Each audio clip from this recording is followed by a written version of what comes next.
Welcome back, everybody, to the 12 days of MyLeague here on NBA 2K20 as we have hit the 9th day of the series, kicking off season number 8. And really, for the first time in this entire mini-series, we have some challenges that we're facing because this team is a little bit too talented, and we're really starting to run out of luxury tax and hard cap. So we're going to have to start making tough decisions pretty much as soon as this off-season. Negative 113 mil. We got a bunch of guys who are impending free agents like Malcolm Brogdon, Kawhi Leonard, LeBron James Jr., and then some other guys like James Washington, LaMelo Ball, who are on player options, and not a lot of guys who have too much time left on the team contract-wise. So these are the players we can re-sign as of now, and those top three are our main priorities. Probably the most important three players on the roster, but after that, when you get to the role players, guys like Rocco Proxine, for example, Malcolm Brogdon, you want to bring those guys back, but it's going to be challenging. I don't know how we're going to be able to do it. Maybe we make a trade sometime in the season, especially if we're not doing too hot. So first off, the starting lineup will be the same from last year. Melo, Clark, Bronny, Travis Perry, and James Wiseman. The bench will look like Sincere Harris, Malcolm Brogdon, Tariq Watson, Rocco Proxine, Christopher Lockett, and then Kawhi Leonard getting a few minutes. He has really taken a dip. If he wants a lot of money, we definitely cannot bring back Kawhi Leonard. So here's a look at the standings. We are, of course, first in the West. The Clippers are second. They've actually been pretty bad since they lost Kawhi and Paul George. But they got some good players. Kai Jones, who always makes higher NBA teams than James Wiseman. They have Cole Anthony, Elijah Fisher. They're not too bad. And then looking at the Eastern Conference, it's the Orlando Magic who are leading the way. The Magic has been good for a few years now, led by young point guard Cade Cunningham. Charlotte are dead last at 9-25. So here's a look at the All-Stars. James Wiseman was a captain. He picked only players who are not in the league currently in real life, including his teammate Bronny James. Meanwhile, Ben Simmons' team has a lot more players who are in the league, with one of the few exceptions being Melo Ball. So those are our three All-Stars once again, the same crew from last year representing the Chill in the All-Star game. So here's a look at the World versus Team USA team. Team USA wins with 18 points, 13 boards from Travis Perry. Did not have anybody playing for the World, and I think Perry was the only one on Team USA, unless I missed Tariq Watson or Christopher Lockett. And then the All-Star game, Team Ben only wins by 1 point, so LaMelo gets the bragging rights over James Wiseman and LeBron James Jr. I don't know where I got Zion from. So we're going to make a few contract extensions, including James Wiseman. He's going to get a 3-year deal. LaMelo Ball is going to get a 3-year deal. We can't let these two go anywhere. They're our franchise players. They are our main two cogs in the team. So Cole Anthony ends up winning MVP. Jerry Easter, Rookie of the Year. Jarace Walker, Sixth Man of the Year. Our very own James Wiseman gets another Defensive Player of the Year. DJ Carton, Most Improved. And Jacob Underwood, our coach, wins Coach of the Year as we go 75-7. Breaking the all-time record for the best record in history. Bronny James makes an All-NBA team. He's on the third team, which is pretty good to see. And we have Tariq Watson on the All-Rookie first team, Christopher Lockett on the second team, and there are probably a few guys who I missed by accident. So this is the first year without the conference seeding. It's just the best 16 teams in the league. Here's a look at the numbers. Bronny leads in points with 22.8. Wiseman and Clark also averaging over 20. LaMelo averaging 12.5 assists to go up his 18.5 points. We got Travis Perry doing solid. And then looking at the second unit, Sincere Harris, not too shabby. He is hurt, though, for 4 to 6 weeks, which isn't fun. Tariq Watson, Malcolm Brogdon, Christopher Lockett, they're all doing solid as well. But I think the big talking point, Rocco Proxine also doing well, but the big talking point is Kawhi Leonard. The numbers have noticeably declined. The efficiency was quite bad. So he's definitely not the same player that he once was. We signed him years ago as one of the top players in the league, and now he's probably the worst player in our rotation, which is kind of crazy. So here's for Wizards. They have Cat. They have Imani Bates. They have Luke Kennard. They also have Bruno Caboclo, who I didn't realize was still in the league. And then there's Bradley Beal. He's still doing really well, but he's also injured. I don't know if he's going to get to play in this series. So we're up 3-0, and we do end up getting the sweep. Light work. So now we got the Cleveland Cavaliers here in the second round. And this team is decent. Not great. Their top player is Clint Capella, who comes off the bench, so I'm not too worried. This is a series we should have no problems with, and we do win. So now we're going to be playing the Pelicans in the conference finals, and they, of course, have Bol Bol. We traded Bol Bol 4 years ago. This is the 4th straight time we have played him in the postseason. Played him when the Bucks were in the finals, then the Sixers in the finals, and then the past 2 years in the conference finals with the Pelicans. We have beat him all 3 years. Make that all 4 years. We win in 5.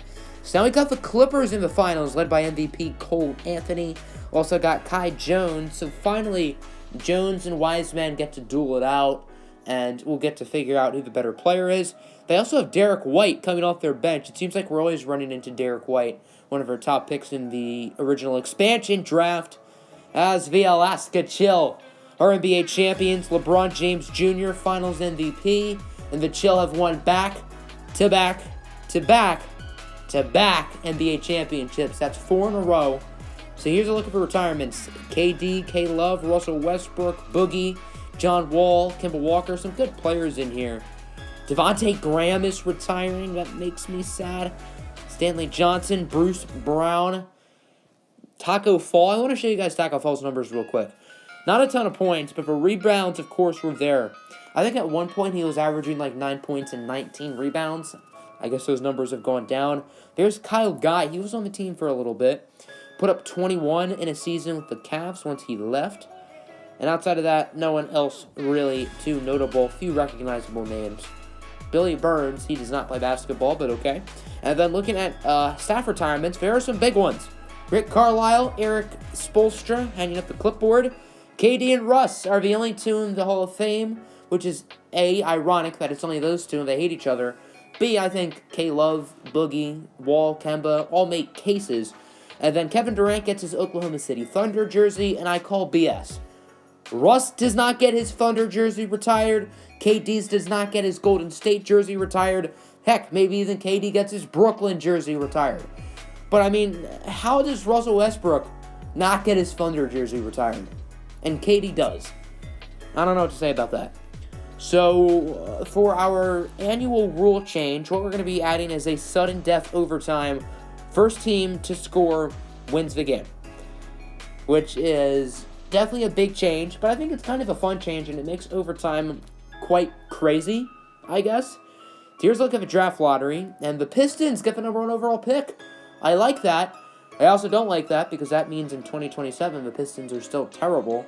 Should have picked Imani Bates when we had the opportunity. We do have pick 31, though. We don't have any other draft picks. And then we're making a trade. Gonna trade pick 31 to the Memphis Grizzlies for their first rounder next year. And that's all we're gonna do. We're not gonna draft any rookies for the first time. Here's a look at the players. Most of these guys are fake outside of probably the top couple. And these kids are like 5th and 6th graders at this point. So it's sort of hard to project. I think this is actually the last real draft class in the draft class share. So for the rest of the series, we will be using subscriber-made players from the Discord. Looking at team options, Travis Perry, Tariq Watson, Christopher Lockett, and Ben Rosenborough. They will all be brought back.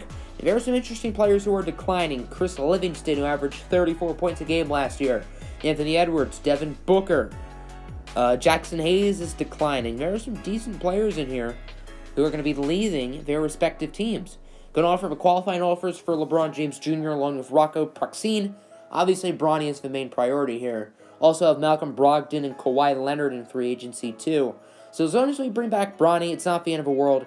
Unsurprisingly, he's getting a bunch of contract offers, including from the Clippers, who just lost to Bronny in the finals. And we have to match his contract. Do we have another choice? 4 years, 158? No question we are matching it.